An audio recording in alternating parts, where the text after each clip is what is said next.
Okay. Today we're going to start Mem Zion 47a. It's the Mishnah here. Is that right?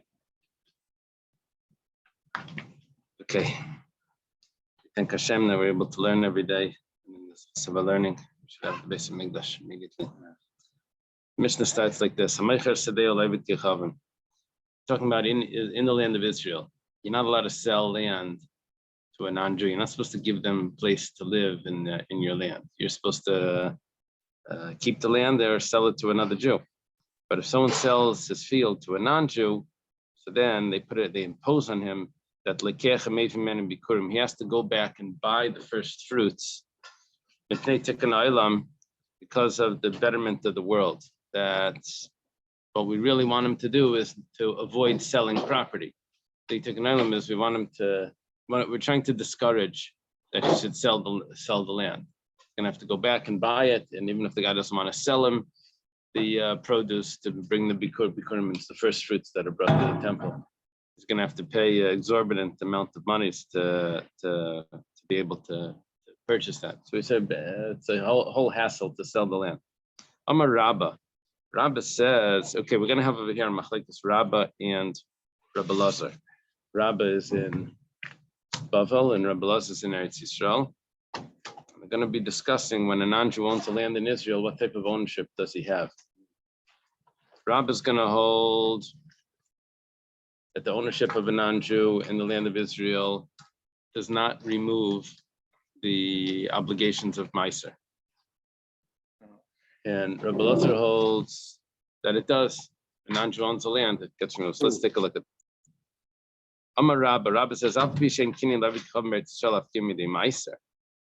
even though a non-Jew doesn't really own the land, in other words, the land is not transferred to the non-Jew in a way that it removes the obligations of Meiser. How do we know this? Shenemar, welcome back. It says, Kili Kal Aretz. It says, because the earth is mine, referring to Hashem. Hashem still owns the land. And which means, Li Kedushas Aretz, the holiness of the land is mine. That's Rabbah's view. Now, even according to Rabbah, but he is allowed, he does own the land, that he's allowed to do everything else with it. He can dig in it, make pits that collect water. We're on 47a. We just started a Mishnah. We're discussing a non-Jew acquiring land in Israel, how that affects the laws of the land. Non-Jew owns land. So Rabbah says it doesn't affect the laws, but it does affect that he's allowed to, he does own it. Which means that the heavens belong to God, but the earth belongs to man. Okay. Rabbi Elazar ben Pedas, he's in the land of Israel. He says, exactly the opposite. A non-Jew does own the land in a way that it removes it from the obligation to take meiser. As it says, your grain, and not the grain of the non-Jew. Which means when the non-Jew grows the grain, no, there's no obligation of meiser. But the non-Jew is not allowed to dig in it because he doesn't own it like that. It says in the pasuk, "Lashem haaretz." To Hashem is the earth. So they have sort of like opposite views, absolutely opposite views. I saw Pshat. What's going on over here is, in Masechta Brachos, there's a contradiction similar to this. It says the earth is yours, and then it says the earth, everything belongs to Hashem. So it says, well, it depends if it's before you said the bracha or after you said the bracha. Before you say the bracha, everything belongs to Hashem. After the bracha, it's yours. So the way we would explain that over here is like this. According to Rabbah, since there's a mitzvah, a non-Jew still has the mitzvah of meiser.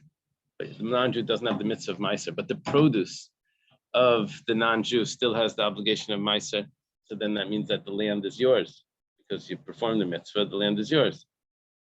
But according to Rabbi Lazar, there is no mitzvah of anymore. So which means the land belongs to Hashem. Anyway, it's not perfect pshat, but at least it helps you remember what each opinion is. Okay.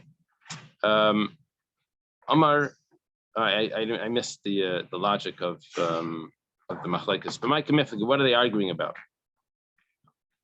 Mar Sabar, Rabbi Lazar holds, this master holds the gun chavalei dagan evit kechavim, that it's your grain and not the grain of the non-Jew, which means that the non-Jew acquires the land enough to remove the obligation of taking Meiser. Mar Savar, but Rabba holds the guncha. The guncha means you're piling up the grain. How do they translate it over there? Just piling up. The guncha v'lei diganei with kechavim. It's not that the non-Jew's grain is exempt. It depends who did the finished product. If the non-Jew owns it at the time of the piling it up into the silo, so then it's not going to be obligated. But if the Jew would acquire it from the non-Jew and put it in the silo, then even though the non-Jew grew it, it's not going to be considered like produce that came from outside the land of Israel. It's considered produce that came from the land of Israel. It just depends on who did that finishing touch to it. It makes it obligated. Okay, so which means that the basis of this whole machlokes is it chayev in shumas in meisers? Yeah. Let me just mute the video 1 second. Okay. Amar Rabba. Rabba says, I'll prove it to you that the non-Jew's land is still obligated in Meiser. Oh, thank you.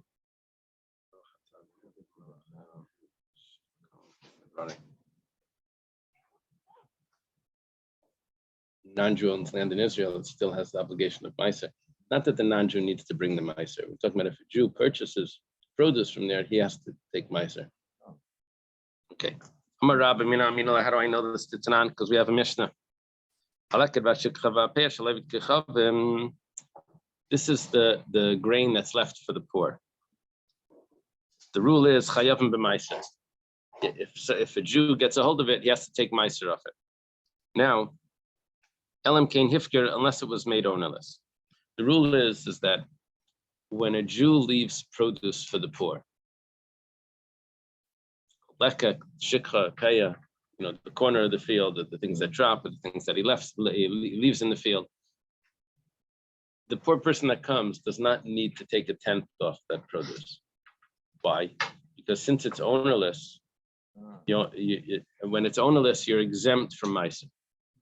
Okay, and actually, the whole reason for Meiser is because your brother that doesn't have a place in the land, you have to give him the Meiser, but he does have a place in this produce because he could be a poor Levi that shows up, and he could take it equally together with everyone else. When do you have to take Meiser? For things that the Levi does not have access to, which is regular produce. But this, because it's given to the poor, the Levi has access to it like everyone else. So you don't have to take Meiser off it. Well, if that's the case, then if a non-Jew, let's see, the case over here is vague until the Gemara explains it.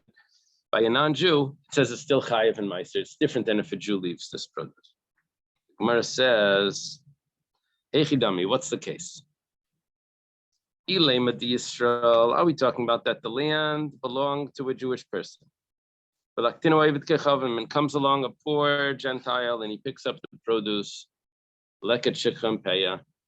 He picks it up together with all the other poor people that are there. So we say that it's chayev and meiser. Elim kain hifker, unless he made it ownerless. What do you mean, unless he made it ownerless? It is ownerless. When the Jew left it as produce that the poor could take, that means that he made it ownerless.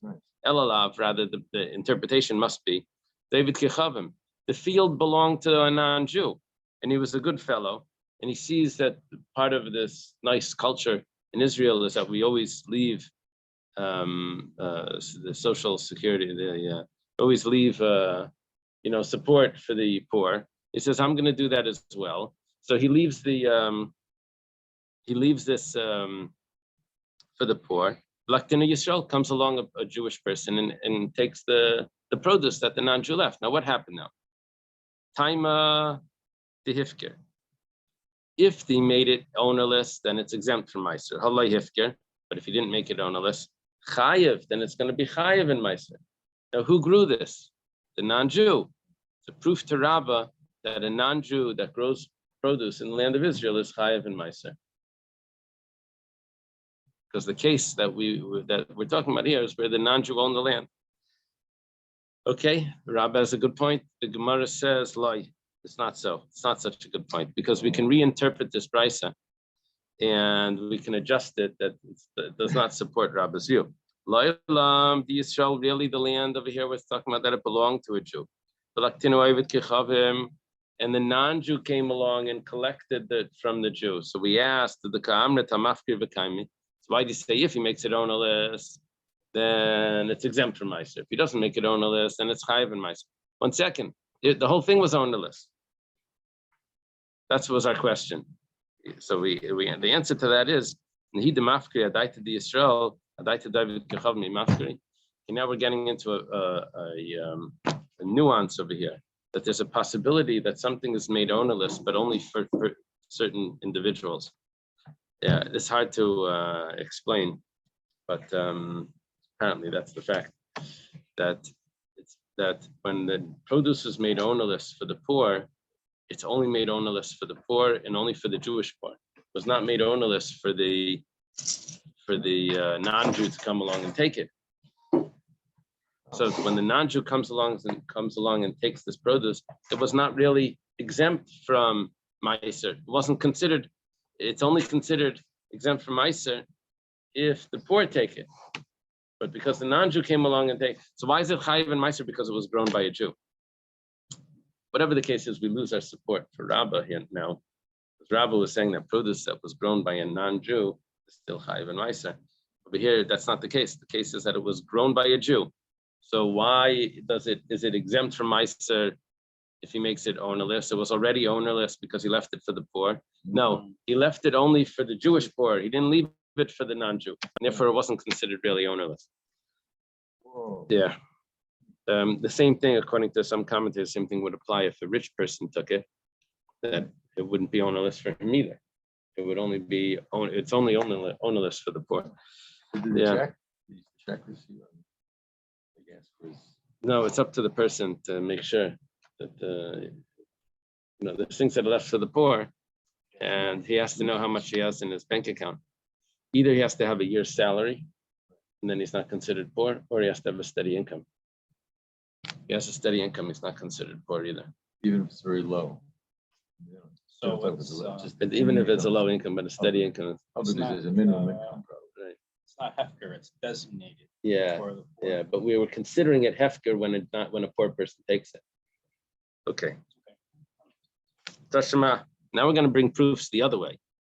We were trying to bring a proof that it's chayiv in Meiser, it's obligated in Meiser, even though it's grown by a non-Jew. Now we're going to go the other way. We're going to bring proofs that it's exempt from Meiser when the land of Israel, when this property in Israel is owned by a non-Jew. So it goes like this. Tashma.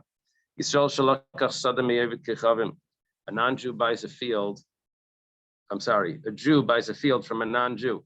Now the non-Jew had already planted in the field, so it's already he bought a field that already has grain growing in it. That's the next case. Go back one case. Right? A Jew buys a property from the non-Jew. But the grain did not grow 1/3 yet. Did he skip a piece of one of that? No. No, yeah. Sorry. It's there. Okay. So it did not grow 1/3. Now the Jewish person buys it and he holds on to it while the grain grows 1/3. Now growing 1/3 is a significant amount, and it's like a cutoff point. once it grows a third, then the obligations of Meiser could kick in. Now, really, he doesn't have to take it until he brings it into the house, etc., etc. But the growing of a third by the Jewish ownership is considered grown by the Jew. But then he sells it back to the non-Jew, after it grew the third. So he owned it at that critical point. The rule is Chayevas b'Meiser shekvarnis chayva. It's Chayev and Meiser. It's obligated to take the tithe off this produce, even though it started off by the non-Jew and ended off by the non-Jew. But because it was owned by the Jew in that middle point when it grew a third, up to a third of its growth, so then it's Chayev and Meiser. So it would be Meiser if it's the produce grows a certain amount. When it grows a certain amount in the ownership of a Jew, so then that produce needs to be tithed. Okay, so it's like harvested, right, and then set aside. After it's harvested, it needs to be tithed. You have to set aside 1/10 for the Levi. The Gemara says Neschaiva in. It's only because it was owned by the Jew for that moment. I also get confused between that and the corners of the field. Yeah, no. So that the corners of the field is payah. That's what you just leave for the poor. This is but that's tithing. just the Jewish poor. It's not. Yeah, and it's also just the Jewish poor. Yeah, but which Okay. fields? Jewish owned fields would do that. That you don't Meiser, harvest, but the Meiser you is harvest given it, and then from the produce you take off 1/10, and you give that to the Levi. Right. Now, it's only on the property that's owned by a Jew, according to Rabbi Lazar. Okay, because I thought we were talking about. Okay, so this is a different type of Meiser. We're talking about that's given to poor people, but the other Meiser, which is harvested, is given to the Levi. The Levi. Payah is given to the poor. Right. Meiser is given to the Levi. There is a type of Meiser every third year that's given to the poor, but it says 1 out of 60. Okay, well, but if it wasn't owned by the Jew, then it's going to be exempt. So Gemara says, okay, we got to get out of this problem because this is going to be a big question on Rabbah. Because over here we're seeing that when a non-Jew owns the property, it's exempt from Meiser. That's a contradiction to what Rabbah holds. It's a support for Rabbi Lazar that contradicts Rabbah. So the way we're going to answer it over here is it's going to be very hard to pin down anything because there's this one property, one piece of land that that if a non-Jew owns it, it is considered removed from the holiness of Meiser, and it would be exempt. That's in the territory of Syria, which was conquered by David HaMelech. And it was conquered by David HaMelech, but not after the whole land of Israel was conquered. It was the whole land. But the way it works is that once we had the whole land of Israel, you can expand the boundaries by conquering more territory. But if you didn't have the whole land of Israel and you just conquered other territories, so then it was considered just a personal acquisition. So when David HaMelech did this, he didn't have the whole land of Israel. So it's considered a personal acquisition for David HaMelech that he had more territory, but it didn't get the status of the land of Israel. So because of our kivush yachad leishmei kivush, and what we're saying is that the conquering of an individual, which over here is David HaMelech, is not considered that it became the land of Israel. And that's why if it has rabbinic laws of Meiser. So if the Jew owned it at that time, then it's chayiv in Meiser. If the non-Jew owned it at that time, then it's exempt from Meiser. But in the land of Israel proper, it's always going to be chayiv in Meiser, according to Rabbah.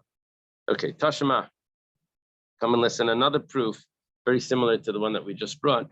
We're going to try to say that the non-Jew acquires the land. It does not have an obligation of Meiser. Come and listen. Israel a Jew and a non-Jew bought a property as partners. Bad idea. Bad idea. You're not supposed to join. But anyway, it creates a huge complication because, as you're about to see, Tebel v'chulin, there's other problems with partnerships because you have to swear, and they make you swear, or you make him swear. Partners are always getting into fights. But if they're they have to swear in court, huh? If they have to swear in court, so then you're going to end up making him swear, and he's going to swear by his idol, which you don't want to encourage. So anyway, but everything, that's not our issue here. Our issue here is that there's produce that's owned by a Jew and a non-Jew, and what's going to be with the Meiser. So it says Tevel v'chulin me'urav zabazeh. The part that's owned by the Jew is obligated in Meiser. The part that's owned by the non-Jew is not obligated in Meiser.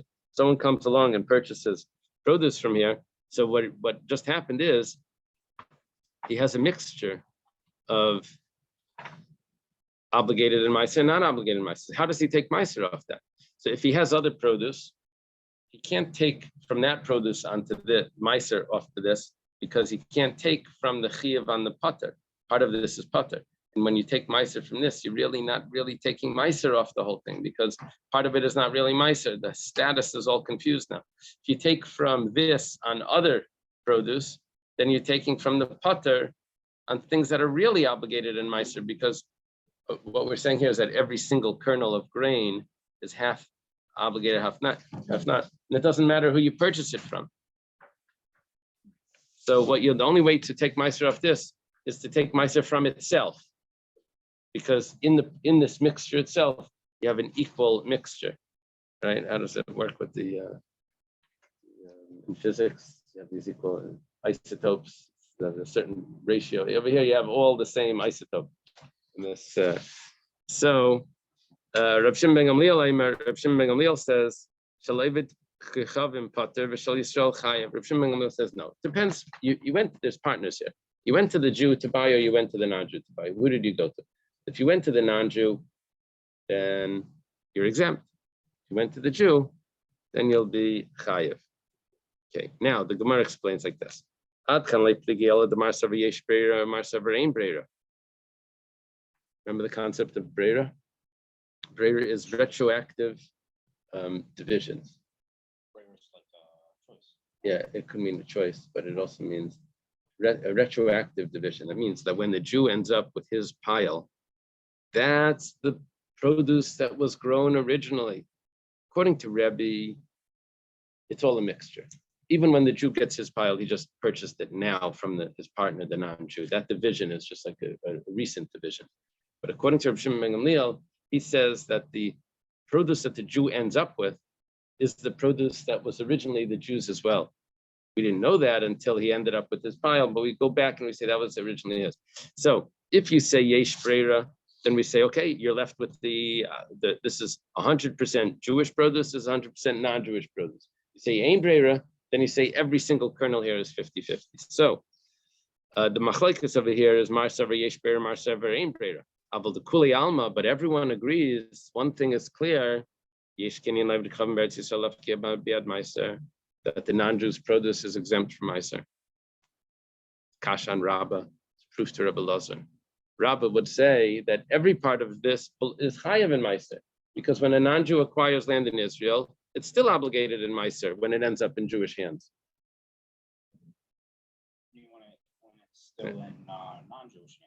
If it was grown in non-Jewish hands and then it ends up in Jewish hands, the Jew has to take meiser. The non-Jew doesn't have an obligation to take meiser; he's the non-Jew. But when it ends up in Jewish hands, the produce it would be obligated to take meiser. And we're seeing from here that it's not obligated in meiser, because you told me it's a mixture, obligated and not obligated. It's a kasha. The Gemara says we can answer this easy. Achanami b'Syria. We're talking about in the land of Syria. In the land of Syria, we agree that when a non-Jew acquires that land, that it's exempt from meiser. Exactly like the last answer. Basically, whenever we're going to have a proof like this, we can always say that, oh, that Mishnah is talking about Syria. It's very hard to pin down like a proof that where Rabbah is going to have to really say, oh, okay, I'm wrong. Okay. Would it be an option that whenever the Jew gets paid for produce, like he separates it, kind of like gives the money instead of the produce itself? Could it be an option?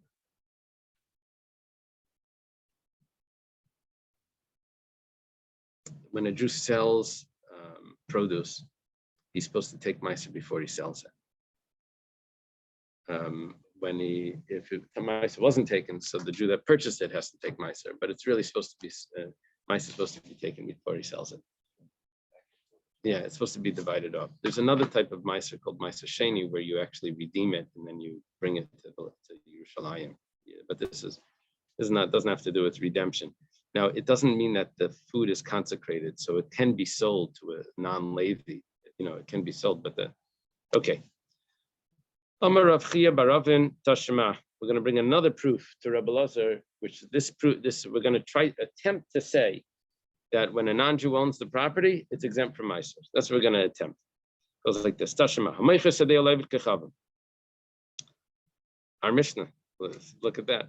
Go back to exactly the Mishnah that we started with today. Someone sells a field to a non-Jew, like Keach, or maybe Bikurim, they take an oilam. He has to bring the Bikurim, has to go back and purchase the Bikurim, back from the purchase, he has to go back into the field that he sold, ask the guy, can you please sell me the first fruits, and then take them to the Beis Hamikdash, where the Kohen's going to take them and wave them and whatever. Why does he do that? They take an oilam because want to discourage selling property. It says, they take an oilam in mid'oraisa. It's only because of Tikkun Olam, but it's not because it's a biblical law. Those fruits do not have the obligation of Bikurim. It's only a made-up law by the rabbis to discourage people from selling property to non-Jews. It's a proof that the non-Jew acquires it, it loses all Israel obligations on the fruit. Yeah, you're not allowed to sell it. You weren't allowed to sell it, but now that it's sold, it looks like it loses all the obligations. I don't even think the Yovel will apply to a time. It's a little different. It's a little different. I think it's automatically by Yovel. Yonatan is asking what happens by Yovel if you sell a property to a non-Jew. Let's see. We're going to have. What happens during Yovel when you sell a property to a non-Jew? Too late, Yitzi. Yeah. Oh, shoot. We're going to discuss Yovel shortly, but I'm not sure if we're going to have an answer to that. Amar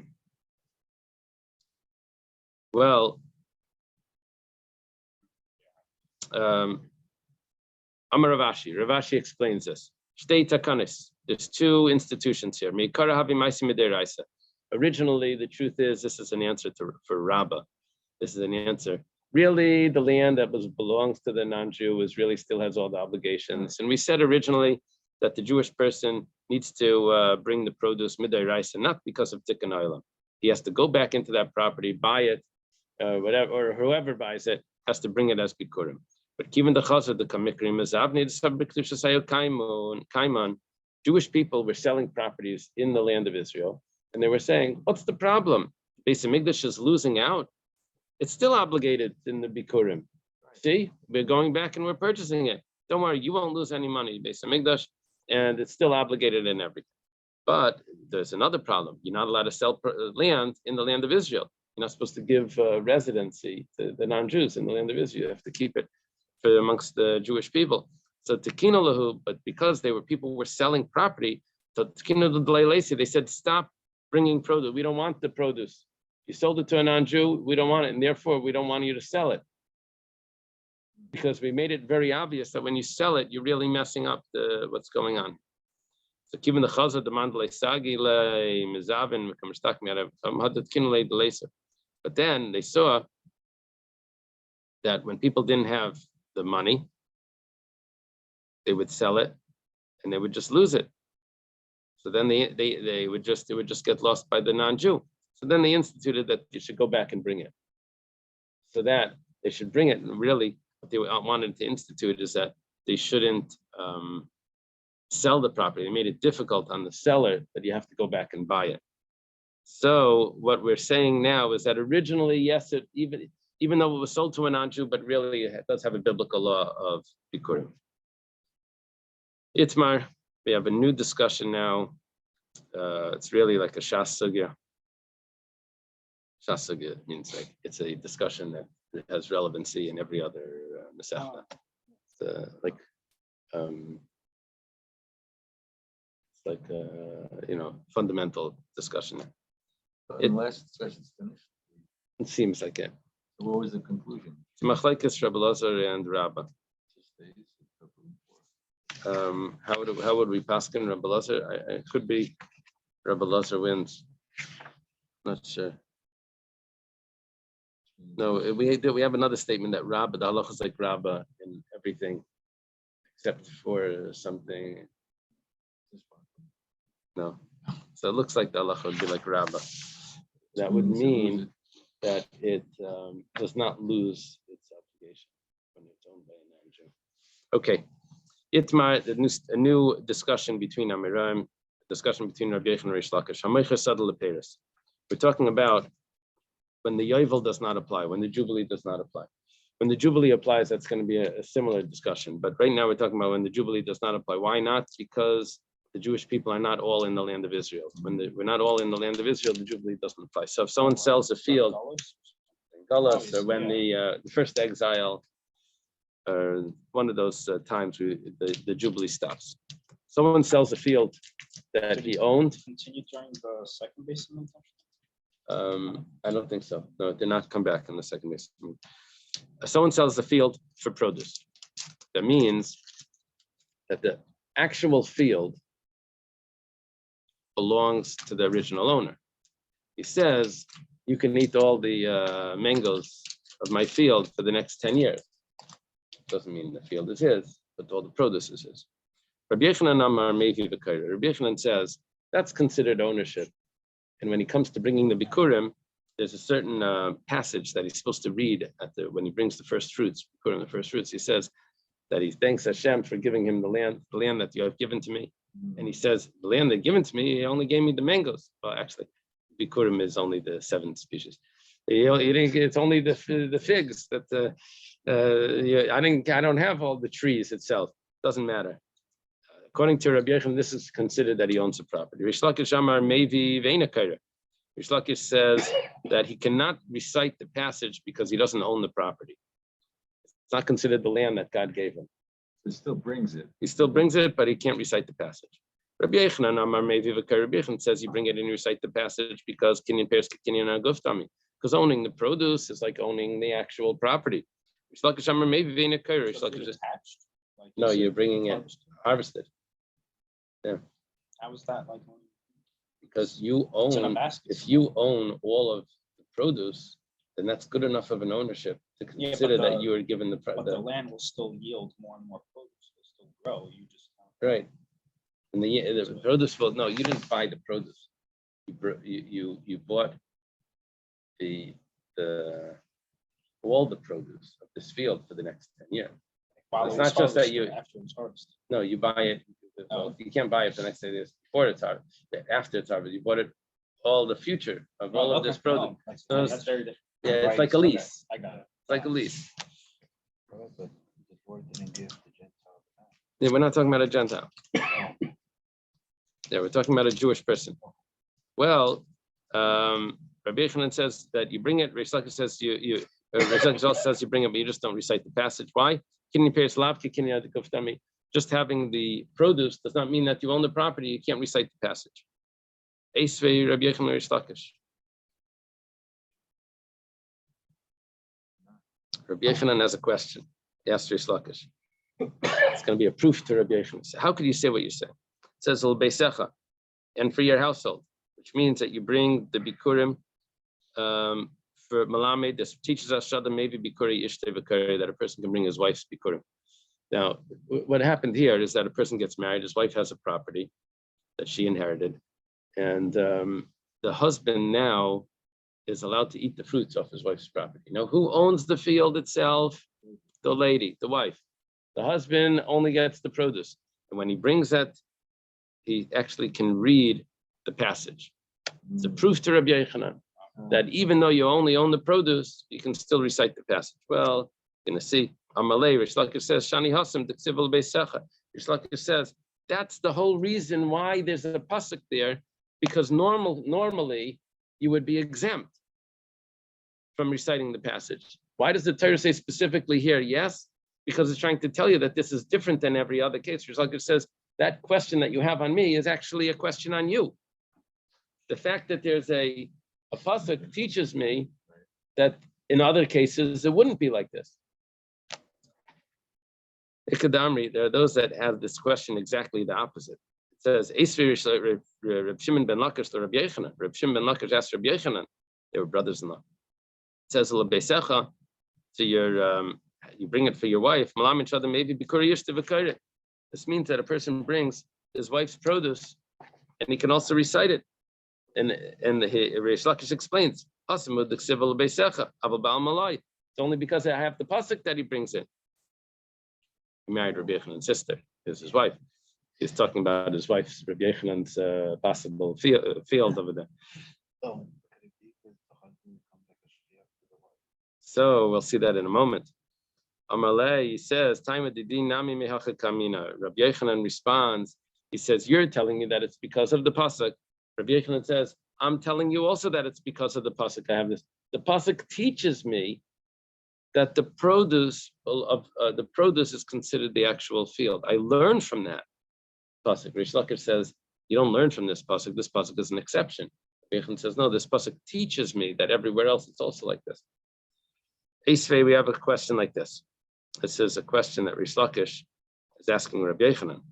If someone is on the road of Bikuriyish to be other, and he has his wife's produce, and while he's on the road, he hears his wife passed away. So now, not only does he own the produce, but he also owns the field because he inherits his wife. Maybe Vikara, he's allowed to bring it and recite the passage. Mesa in, lai mesa lai. Only if she dies. If she hadn't passed away, he cannot recite the passage because he only owns the produce. Owning the produce does not mean that he owns the field, that he owns it's as if he owns. Rish Lakish is right. The Gemara says, no, Huadin Dafagav Blei Mesa. Rabbi Yechanan says that the truth is that even if she doesn't pass away, he still would recite the passage. Mesa Tzrichale. We have a chiddush over here. Even though she passed away, Salkadai Tchamina, it could have entered your mind to say, Ligza Mishum de Rabbi Yossi Bar Chanina, we should have a decree just like Rabbi Yossi Bar Chanina taught. Rabbi Yossi Bar Chanina taught. He's a later Amayra in Eretz Yisrael. Batzran, if he harvested olives, Shogun Biad Shliach, he sent them together with by a messenger. Umeisa Shliach Baderach, and the Shliach dies along the way. Too heavy the load of all those olives. So the guy says, oh, the Shliach died. He runs after and he takes the Bikurim from the. He's obviously going to have to bury the shliach, but then he has to finish the job. He has to bring them to the Beis Hamikdash. So maybe Veina Kaira. Rabbi Yossi Bar Chanina says that he brings them, but he does not recite the passage. It says, you will take from the fruits and you will bring them. Since you used a messenger, you now have a problem changing. Once there was a messenger involved, the messenger himself would not be able to recite the land that you gave me because it wasn't his land. He was just going to bring it without reciting the passage. Now, when the original owner goes and is going to take over the job of bringing it, he also cannot recite the passage. It's too late. He already gave it to the messenger. He can't do it. So now we're saying like this, back to our discussion. This fellow was bringing it on behalf of his wife. Then his wife dies. Now he's bringing it on behalf of himself. I could have thought maybe this is comparable to the case of Rabbi Yossi Bar Chanina, where he cannot recite the passage anymore because it changed ownership in the middle. So it's Kamash Malan that he still recites the passage. Okay. Is the passage just recited whenever it's transferred ownership? No, the passage is recited whenever you bring Bikurim from your own field. When you get there, there's this passage that you say that you thank Hashem for giving you the land. Your land. The land that you have given to me. Your husband and wife. It's because the husband owns the produce of his wife. We were trying to say that it's because the husband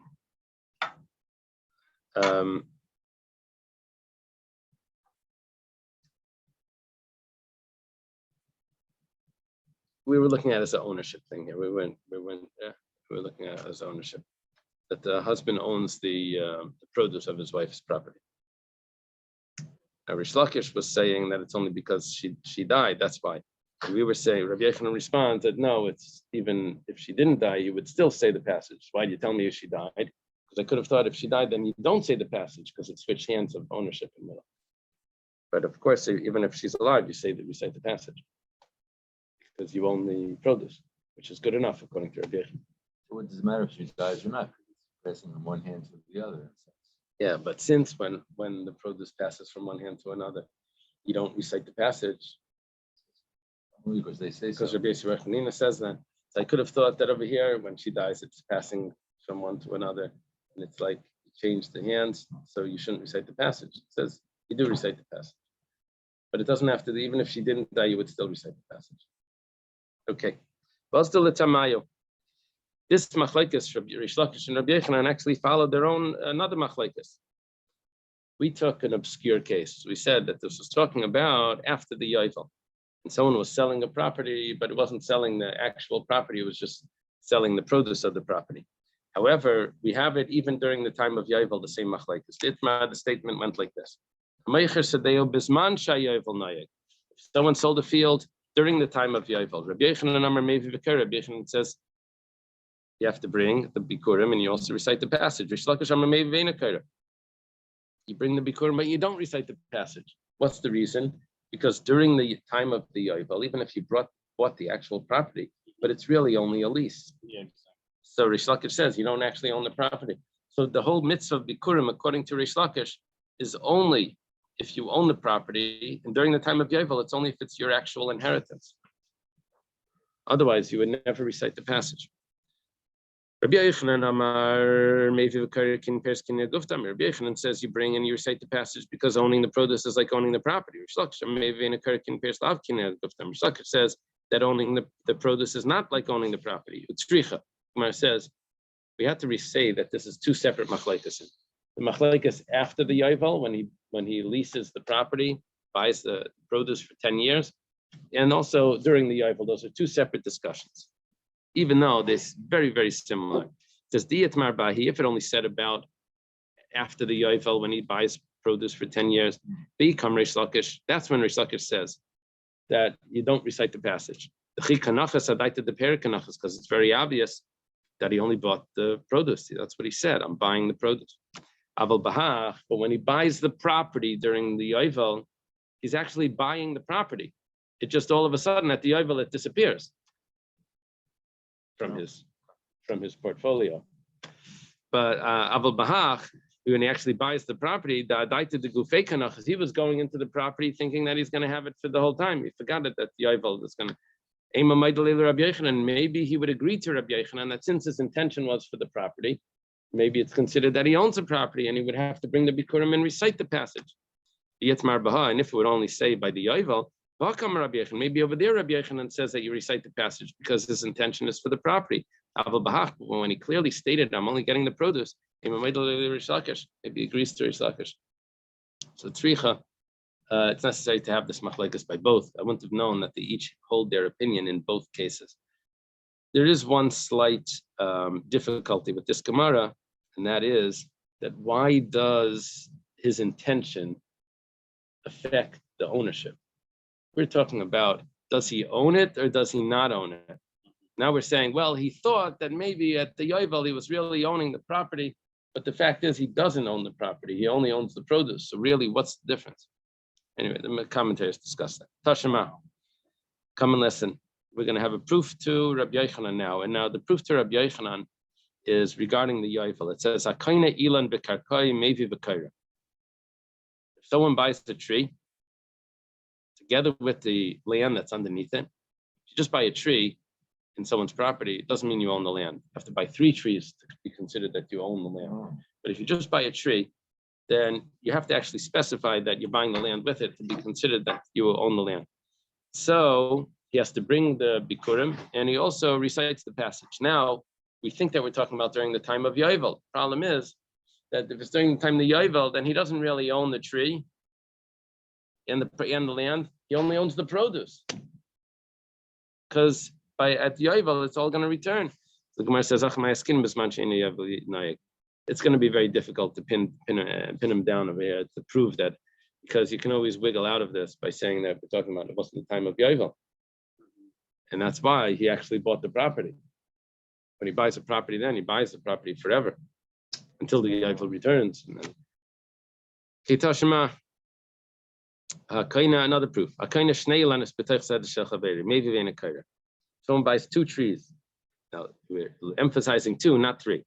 he doesn't recite the passage because he doesn't own the property. But if he buys 3 trees, maybe v'kaira, then he does recite the passage.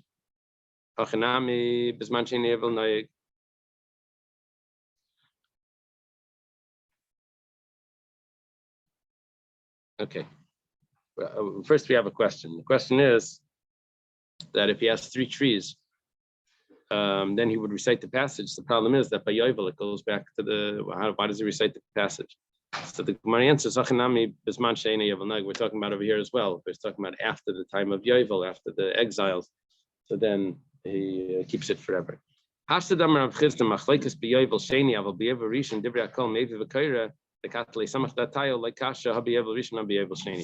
Chisda comes along and tells us something interesting. When they first came into the land of Israel, that first time they did not know how this was going to work. So when they sold the property, they thought it was going to be sold forever. And then they realized that no, this was a very serious thing. Yovel is going to come in and they're all going to, all the properties go back. So it could be, we could say like this, that when does he recite the passage? That was in the first 50 years when they came into the land of Israel, when they thought that they were going to keep the land forever. And that's why he recites the passage. But B'yovel Sheni, then that's when he does not recite the passage.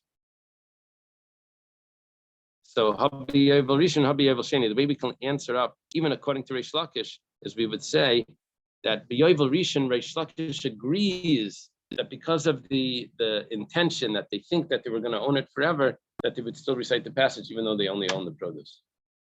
First 50. That's the first 50 years. After that, then it was, everyone understood that this is how it works. Then you don't recite, you just bring it. Then you just bring it without reciting. My kids told me, this Jewish video, Jewish kids video. This one person said he's a capitalist. So this little kid was there. He says, I'm a capitalist also, because I say capitals until him. He's a capitalist. That's right. Okay. Just elevated it, but That's for the professor. thank you. Okay, Lema Kitanai.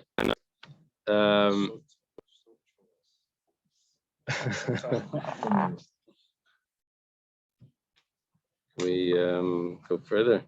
Let's see as far as we can get. I'll go another few minutes.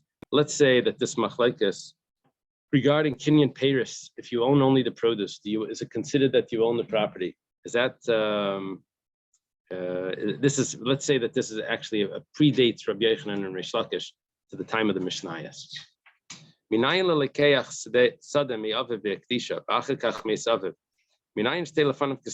Okay, throws us into a quite complex discussion here. And the discussion goes like this, that if a person consecrates a property that he owns, what happens at Yovel? So it ends up going to the Koyanim. He loses it forever, unless it was redeemed. But if he consecrates the property and it's in his inheritance, the Koyanim end up keeping that property after 50 years. But let's say it wasn't really his property. Let's say it was a purchased property and he consecrates the property that he purchases. Then when the Yovel comes, it goes back to the original owner. Okay, so now let's take a look at this.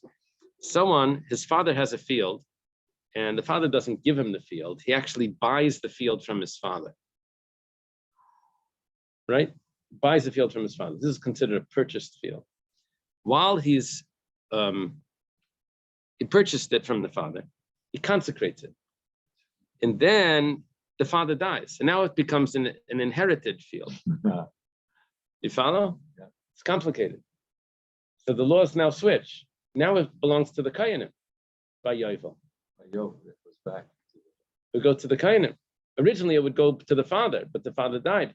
Now it's considered an inherited field. It goes to the Koyanim. So take a look. How do we know that it's considered an inherited property and it would go to the Koyanim at Yovel? Talmud Laimar, the pasuk says, if a purchased field that's not an inheritance, then we say that goes back to the original owners. But what are we talking about? Sada Shena really a steachuza. We're talking about a field that's not eligible to be a steachuza.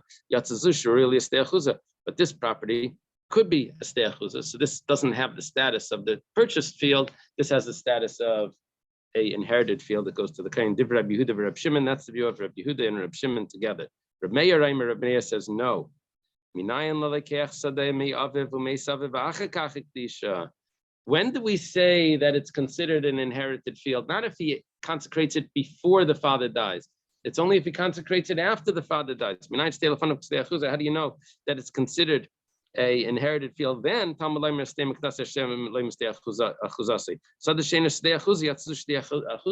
only if it actually is an inherited property. Okay, that's the machlekes. The ilul Rabbi Yehuda Rabbi Shimon. But let's go back to Rabbi Yehuda and Rabbi Shimon. Let's say he actually consecrated it after the father died. We don't need a pasuk for that because that's obviously an inherited field. My love, why does it not need a pasuk? Here's the machlekes. The Reb Meir holds kinyan pairs kinyan aguftami. Owning the produce is like owning the actual property. Baha, and in this case, b'misasaviv hudlayaris. Hudlayaris v'leimidi. He had the field beforehand. Remember, he owned the field beforehand. When the father dies, does he inherit anything else? When the father dies, his car. But anything else in the field, does he inherit? No, because when he owned the produce of the field before. Because when he purchased the field, but it was during the year, he purchased the field, and he owns the produce, he also owns the property according to Reb Meir. Now when the father dies and he owns the property, well, he always owned the property. So that's not what the pasuk's telling me. Hilkach, the father dies and then he consecrates. That's when I need the pasuk. That's tzarech kra. That's the pasuk that's telling me that